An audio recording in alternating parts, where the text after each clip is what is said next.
Hello and welcome back to iBluAirJgR Gaming for Comedy. This is Shayne Aurox, the big demon, the teenage girl, the dynamic duo, the rogue attackers. These two are a television show waiting to happen. Someone get on the phone with Cartoon Network so we can get down to business. I'm getting off topic though. What are we talking about today? A few things. First and foremost, high school and why it sucks. Second, we're going to talk about unhealthy relationships, but more important than those two things, we're going to talk about Shayne Aurox and how they play on the Meltdown game mode.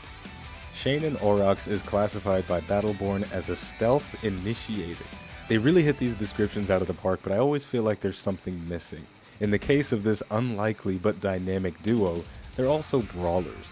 They have a high base health and a high base shield capacity, which means from the start of every match, they're a force to be reckoned with.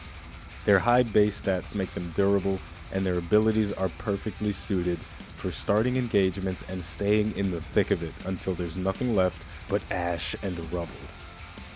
Their first ability is Stealth Strike. Shayne cloaks herself for 6 seconds and Aurox flies into the air. At the end of the duration or upon activating the ability again, Aurox will crash down, dealing damage to all nearby enemies. Their next ability is Fetch. Shayne commands Aurox to charge forward and pull the first enemy he encounters. Their ultimate ability is Tag Team. Shayne commands Aurox to go to a target location and deal damage to all nearby enemies for a short duration. At the end of his channel, he knocks up all nearby enemies. Last but not least, Shayne's passive ability is Fleet-Footed. When Aurox is disabled, when your shields are depleted, you gain a burst of movement speed. Your primary weapon is Aurox. He uses a short flurry of melee attacks. Your secondary weapon is Shayne's Boomerang. It's a low damage, ranged attack. And here we go. We're on the Meltdown game mode. It's time to pick our first Helix ability. The anticipation, it's killing me. But now it's not. Welcome Committee. If you hit a target with Fetch, you get an Overshield. This is going to make your initiation ability a little bit stronger. Now, before we continue talking about that, let's take a look at the teams. We've got Cleese, Galilea, Whiskey Foxtrot, Wrath, and myself as Shayne Aurox. That's my team. The enemy team is Miko, Montana, Oscar Mike, Orendi, and Melka. Okay, now let's get back to Shayne Aurox. Welcome Committee. This is going to give you an Overshield when you hit a target with Fetch.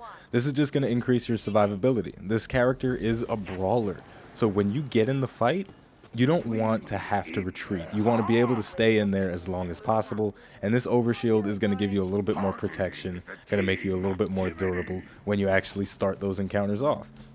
The alternative to this ability is you can give yourself a little bit more damage. When you activate Stealth Strike, it puts a little aura around you and you do damage when enemies step in the aura. But I like to be durable. I'm all about the durability when I play Shayne Aurox. And here we go. Activating Stealth Strike. Miko doesn't know I'm here. I'm not going to chase her out though. She's kind of far. But I am going to land the Fetch and start scratching her in the face. Wrath is here with me. Kind of got lost in the sauce a little bit, so I'm going to pull back. My shields are down. Already, we're starting to see the intensity of this character. Things can just pop off immediately. It can go from silence to just madness all in 1 second. It's crazy. And look at that. The enemy Melka, she's on the field. My cooldowns are back up. Gonna toss out the Fetch and it's gonna miss. I'm gonna swing, but where did she go? I have no idea. She's running away. I'm just gonna throw my Boomerang at her. That is my secondary attack. It's sort of a spammable ranged attack. You wouldn't think so because it's a Boomerang, but it's a magical Boomerang. Let's just say that. You can spam it. It doesn't have ammo. You just do whatever you want. Here we go. Activating Stealth Strike again. Melka does not know where I am. Gonna pop it off. Did a little bit of damage. Gonna grab her with Fetch. Start scratching her in the face. Where did she go? She keeps just eluding me with her evasive abilities, but she's backed herself into a corner at this point, but I'm not gonna be able to pick up the kill with that Boomerang. She's gone. She's escaped through the tunnel. That's very unfortunate. But we're already starting to see the initiation potential with Shayne Aurox. But here's the thing.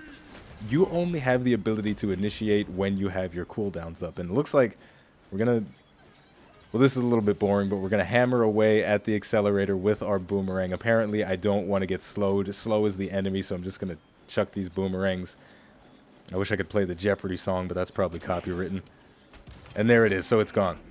So you have initiation power only when your cooldowns are available to you. When they're not there, you're kind of just a big target. So you have to really balance out when you're going to use your cooldowns, and you have to try and make them hit to the best of your ability, because when you miss those cooldowns, all of a sudden you become really vulnerable, and a lot of your power is gone. If not, well, not all of it, but most of it. Because Shayne and Aurox, they still do a lot of damage with their melee attacks, but they can't really get in.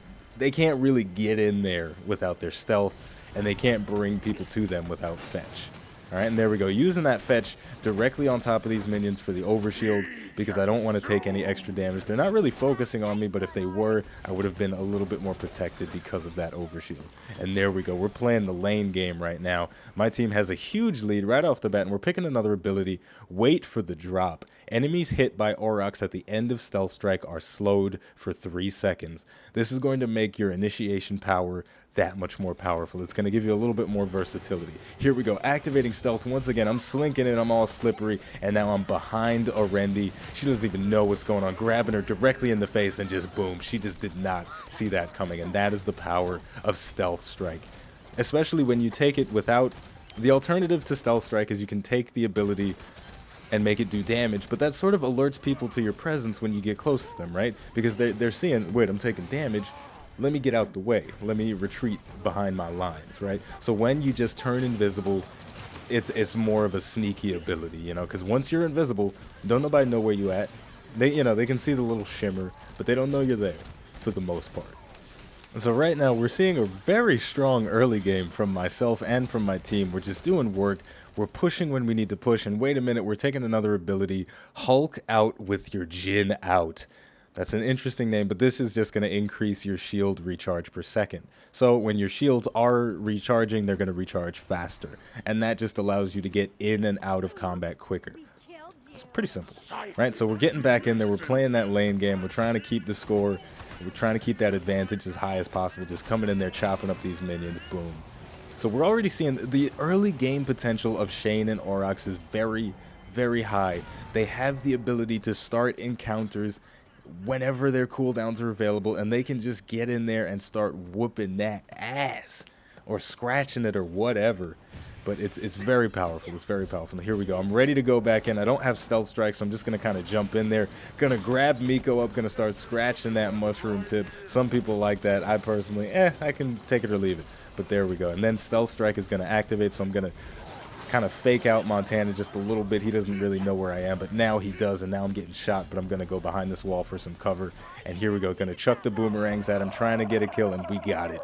Boom. I probably could have left that to Wrath, but what the hell, why not? Because taunts are super fun.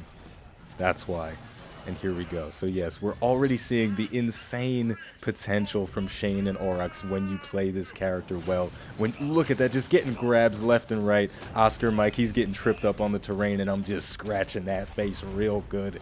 This is looking very bright right now. The score is 188 to 45. Looks like I'm trying to get up there for the big shard. But yeah, the score, we have a huge lead. I'm struggling right now to get up there. I'm not, Shayne and Aurox not a very mobile character, as you can see. But yeah, we have a huge advantage. The early game with this character is very strong. Now wait, let's look at the gear. We've got health, we've got shield capacity, and we've got some attack speed. I got pretty lucky with this attack speed item. It has maximum health on it, making me that much more durable. But pretty much I go for survivability and a little bit of damage. So 2 items for survivability, 1 item for damage. That's how I like to build Shayne and Aurox. I like to get in that fight and do as much damage as possible and survive as long as possible. But really, my damage isn't the main focus, right? I want my teammates to come and back me up.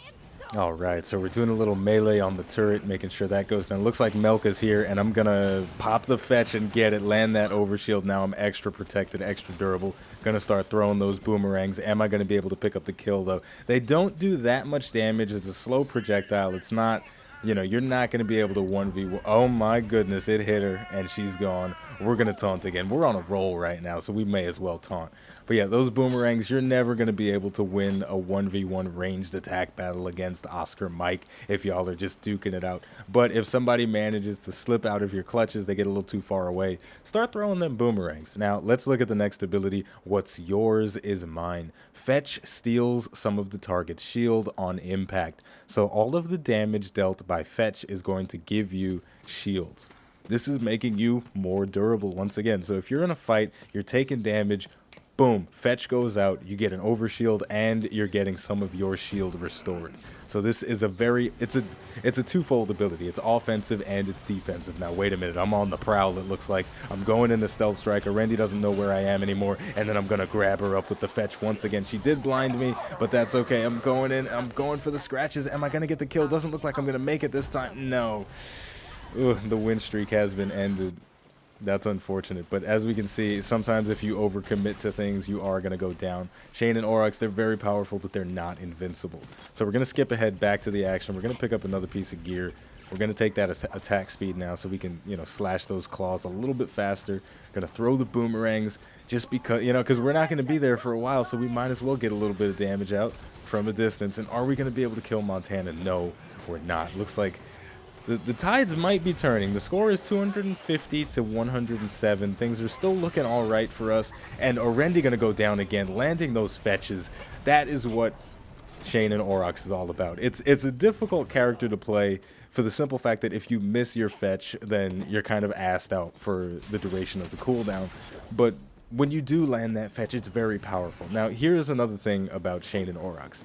As an initiator, if you start off a fight with your stealth strike and you commit to something that you can't handle, then you're gonna die. That looks so amazing. Just had to do it one more time. I didn't get a kill for that, but just wanted to do it. But yeah, if you activate stealth strike to start a fight and you overcommit to something that you can't handle, then you're gonna die because you have no way to get out of that fight. Right, so that's something that you have to balance. Do I want to use Stealth Strike to get in there, or do I want to use it as an escape? And that's when Shayne and Aurox starts to become complicated. My Stealth Strike is on cooldown right now, so I've just got to kind of walk away, and I'm not going to be able to walk fast enough. Now we're starting to see the enemy team. They're starting to pull it together. We're going to skip ahead back to the action. We don't need to wait for the respawn timer, but they're catching up now. It's 253 to 173. This is the Meltdown game mode. The score is to 500. First team to 500 wins. Montana, he's pushing up very aggressively. I have all of my cooldowns available, and it looks like he does as well. I'm getting kind of juggled by this guy, but I'm going to scratch him out. I've got my cooldowns as well. I can get that overshield from fetch, and I'm going to do it. Now I'm durable. He got grabbed up for a little bit. I'm going to activate Stealth Strike once again because he started shooting me up. I started taking some big damage. I didn't want that. But now we're seeing the vulnerable period for Shayne and Aurox. So when your cooldowns are gone, you're just a big target with a melee attack and a shitty ranged attack.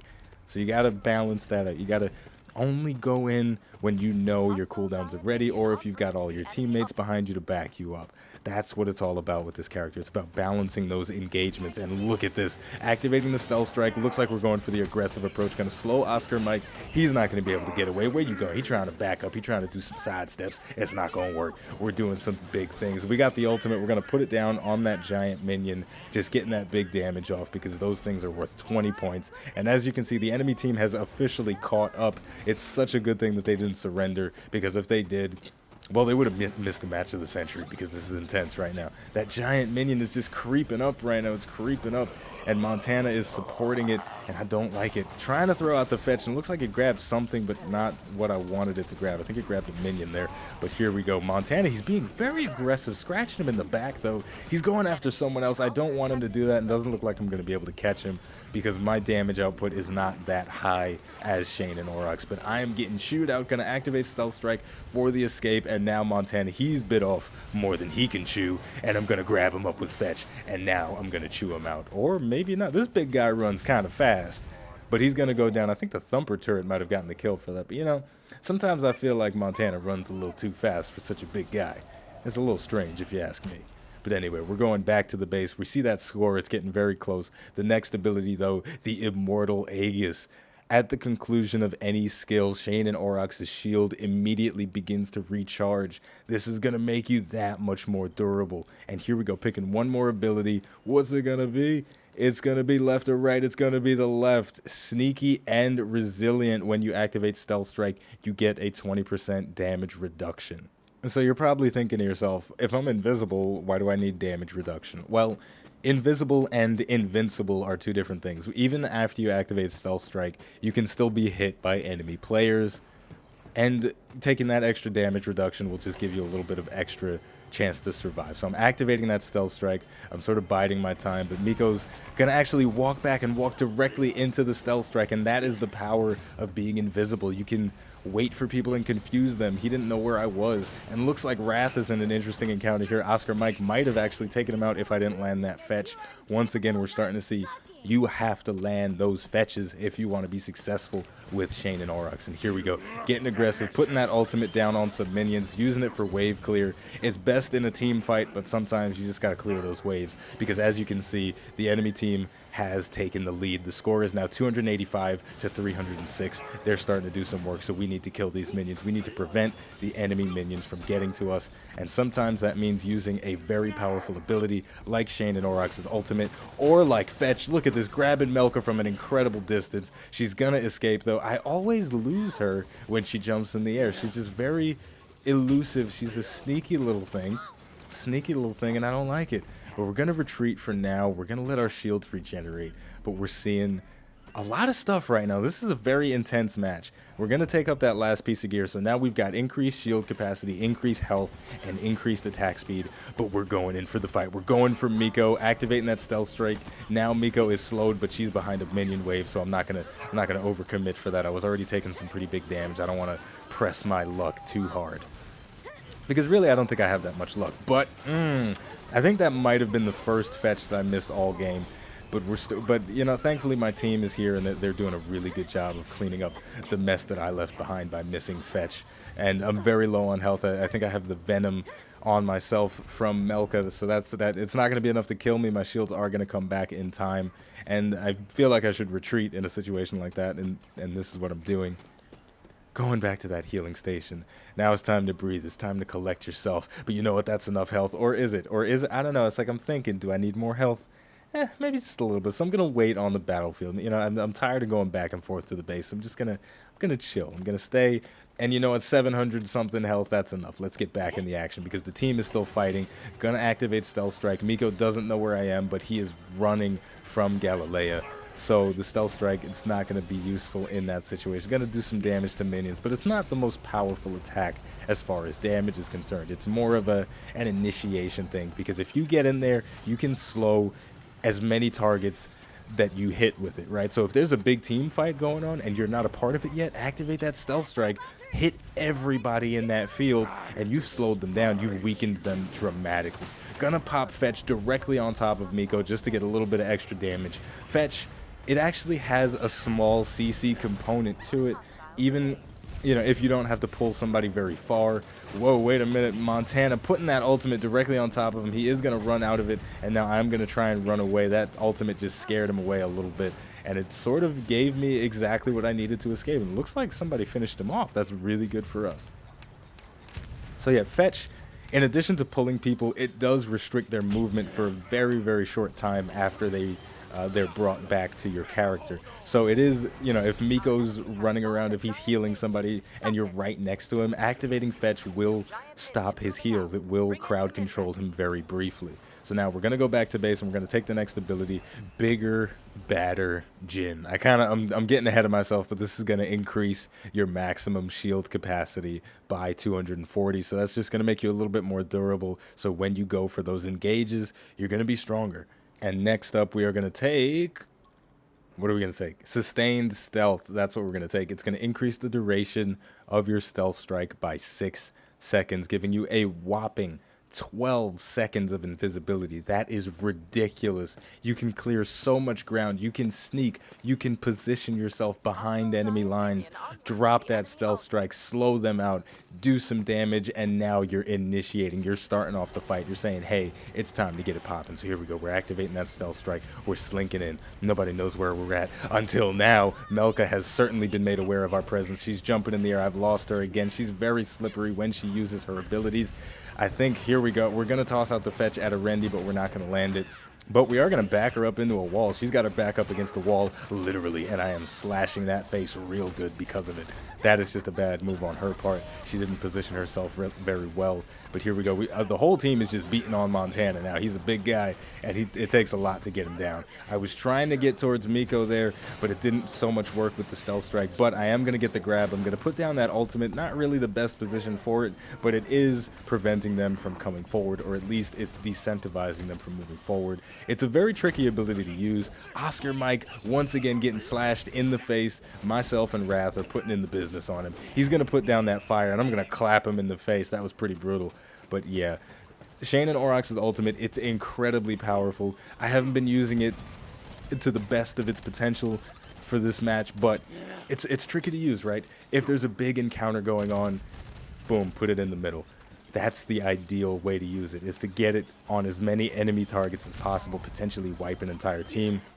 But I've mostly been using it in this particular match as just sort of area denial for wave clear, and that's the alternative. If you're not getting those engages where you can really do the full amount of damage with Shayne Aurox's ultimate, you can just activate it to clear some waves. It's powerful.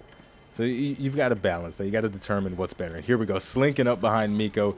Galilea's trying to chase after him, but he's a little slippery. But I'm going to come in with that stealth strike. He's going to be slowed out. Galilea's trying to chase him, and I'm going to fetch, and I'm going to ensure that, well, maybe not, because Montana's here as well. Going to put down that ultimate. It's going to do some damage, but not as much damage as I would like it to do. It's very tricky to use. Once again, Miko, very slippery character, going to throw those boomerangs, and there we go. Hit that last one right on the mushroom tip.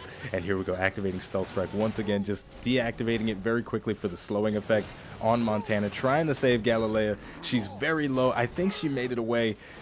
Let's see if we can take out Montana. Oh my goodness. This character is intense. Shayne Aurox, as you can see, from level 1, you are up in the action. You are in the fight. You are trying to start those fights. You are trying to keep people off balance with that stealth. You are trying to start the fights. You ain't a pussy, okay? Pardon my French, but you ain't no pussy. You getting in there and you doing work, okay? When you play Shayne Aurox, it's all about that aggression, but it's a controlled aggression. And here we go. What ability are we going to take next? I don't know. We're going to reduce the cooldown of fetch by 20%. So now you can fetch people that much more often. I find that to be very powerful. The alternative is increasing the damage of the ability, which is nice, but it's not really about the damage when you're using fetch. It's about the control. It's about the disruption. It's about the initiation. So the damage is really a secondary component, at least when I play Shayne Aurox. But yeah, man, it's all about getting in there, controlling when you go in, knowing when the right time to go in is, and just getting in there and doing work. Okay, so the score is actually turned around to our favor. It's 382 to 343. My team has the lead once again. But as you can see, even if you start a game with a very powerful early game lead, it can turn around in an instant. So, you know, very dynamic matches.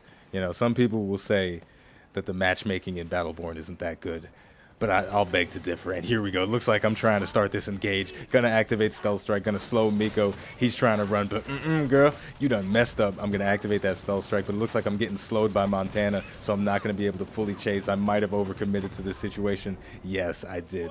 That was a bit of a mistake on my part, but it's okay. Sometimes you gotta make mistakes. You gotta learn from those mistakes. So we're gonna skip right back ahead to that action. Not going to watch the death timer. Activating that Stealth Strike. I'm going to use it to clear the minion wave, and I'm going to use the ultimate to clear that wave even faster. Once again, haven't really seen too many opportunities to use that ultimate, you know, on enemy Battleborn, so I'm using it to clear waves when I need to. I'm using it to get that extra damage on targets when I need that extra damage. And Oscar Mike just getting chewed out by Wrath very quickly. Last but certainly not least, what ability is the number 10? I don't know. Your guess is as good as mine. I'm going to say it's the one on the right. It's Aurox Beckons. This is when you activate Tag Team, enemies in the radius are slowed and drawn in. Makes it a little bit more powerful. Okay. Okay, let's take a breather for a minute. Let's take a breather because this game is close. As you can see, it's 388 to 389. If it was to end right now, the enemy team would have the victory, and that is not a good thing. So we're going to put up some turrets, and then we're going to clear these minions. Meltdown. It's an intense game mode. Meltdown, I'm willing to say Meltdown has the most action out of all the game modes. There are objectives to do. You've got to clear those minions. You've got to build up your base. You've got to protect your base. But just the action in the Meltdown game mode it's almost non-stop. It's like this perfect fusion of team deathmatch and objective gameplay. So here we go. I'm going in for Miko. I'm getting ready to be aggressive, activating that stealth strike, but I don't have my fetch available. That might have been a mistake to engage without fetch ready, but I did some decent damage to Miko. But he's a healer. He can heal himself back up very quickly, so I'm gonna have to retreat. I am getting, you know, shot up by Oscar Mike, but wait a minute, stealth strike is available, fetch is available, so I could stay in this situation, but it looks like I'm gonna retreat. But that's what it's all about with Shayne and Aurox. You pick and choose your battles. You got to determine when is it the right time to go in, when is it the right time to be aggressive. That situation may not have been the best time to be aggressive because I was alone. I didn't have my team with me, and Shayne and Aurox is most powerful when you have teammates with you because your damage output is not that crazy. It's good, but it's not great. So, you know, if you're going to try and 1v1 somebody, it's going to take a while and it might not work out to the, you know, to your benefit. And Montana just getting hit by Khaleesi's ultimate and my fetch. I'm going to put my ultimate down, going to try and slow him out a little bit. Now he's stuck in there, but he's going to walk out because he's huge. He's very tanky. He's got an incredible amount of health. He just won't go down because Miko's back into action, and that's a bad thing. But Wrath is in here. He's chopping everybody up. Orendi, everybody's just, I'm getting hammered. Am I going to go down? I'm going to activate Stealth Strike. Boom, going to pop it on Orendi. Going to try and slice her up, but I got blinded and got taken out. That was unfortunate. But as you can see, we stayed in that situation for a very long time. We had a huge shield capacity, a lot of health, and that is why I go for a durable build in terms of my gear, and I go for the defensive options in the Helix because I want to stay in that fight for as long as possible, and I think it worked out for the better. We ended up getting a bunch of kills in that situation. It was, I guess it was a 3-for-1. It was a 3-for-1 trade if we're going to use some MOBA terms. So we traded, and it was a positive trade. So here we go. We're pushing that big minion on the left. You see me typing in the chat box. We're sending this guy down the lanes. We're trying to keep that lead. The game is very close to being over. There's only 5 minutes left on the clock. The scores are still very close, so it could turn around at any moment. If our team gets wiped, we're going to go down. We're going to go down. Here we go. Activating that stealth strike. Going for a Orendi once again. Being super slinky, super sneaky. Getting her from the back. And it's done. Okay, so the clock is ticking down. What are the last words I can say about Shayne and Aurox? This is the TLDR of this video. It's all about being sneaky and picking and choosing when you engage. Are your cooldowns up? Is my team around? It's a good time to start a fight. Are my cooldowns not available? Maybe I should hide. Maybe I should wait it out. Maybe I should twiddle my thumbs and bide my time. It's all about picking and choosing when you make those engagements. In addition to that, remember, when you're at maximum health and maximum shield capacity, you are incredibly durable. So don't be afraid to get in there and get that fight started. Don't be scared. Don't be scared. I got 2,500 health, 950. No, I've got 1,029 shield capacity. That is insane. All right, I can take a lot of punishment, so I ain't scared of nothing. All right, so it's all about controlling that aggression and choosing when the fights start. It's your job as Shayne and Aurox to decide. You know what? There's a fight, and I want it. I want the fight right now. I want the fight right now. Here we go. Montana coming up, trying to save the game just a little bit longer, but I'm not going to let it happen. I'm going to chew him out. I'm going to activate that fetch, going to give myself an overshield. Boom. The overshield's going to get taken out pretty quickly, but it's just a little bit extra durability. And those last few minions are going to die. I'm going to slash Oscar Mike in the head a few more times, but it's not going to matter because the match is over and we are victorious. So this has been iBluAirJgR Gaming for Comedy. The game is Battleborn. It is fantastic. And that's all I got to say. I'll see you next time. Thank you for watching.